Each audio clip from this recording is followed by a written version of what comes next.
اور جب انسان کو کوئی تکلیف پہنچتی ہے تو وہ اپنے رب کو پکارتا ہے بڑے رجوع کے ساتھ، بڑی لمبے ہاتھ اٹھا کے اللہ کی طرف متوجہ ہوتا ہے.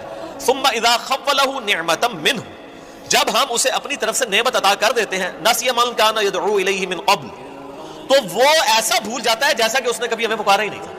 یہی ہوتا ہے.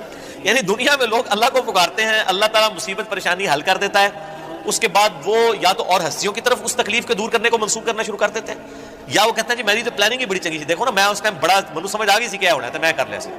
تو نو اللہ کا بندہ جنی مرضی سمجھ آ جائے، اللہ کے سامنے تو اتنے فیکٹرز ہیں کہ کسی بھی انسان کو کسی بھی وقت وہ آنے واحد میں ہیرو سے زیرو اور زیرو سے ہیرو کر دے، اس کے لیے کوئی مسئلہ ہے.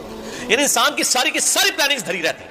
جیسا کہ مولا علی رضی اللہ تعالیٰ عنہ علیہ السلام کا قول ہے کہ میں نے اپنے ارادوں کے ٹوٹنے سے اپنے رب کو پہچانا ہے.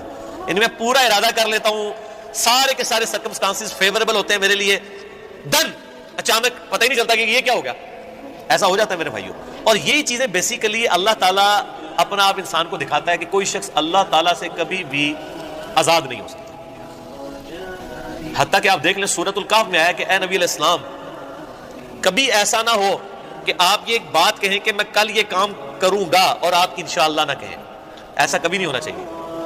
انشاءاللہ کے ساتھ کہنا ہے. اگر وقت کے پیغمبر کو یہ بات کی جا رہی ہے ہمارے محبوب صلی اللہ علیہ وآلہ وسلم کو کہ آپ نے کبھی مستقبل کے بارے میں انشاءاللہ کے بغیر بات نہیں کرنی، کبھی نہیں کرنا ہے میں کام کروں گا، مگر یہ کہ انشاءاللہ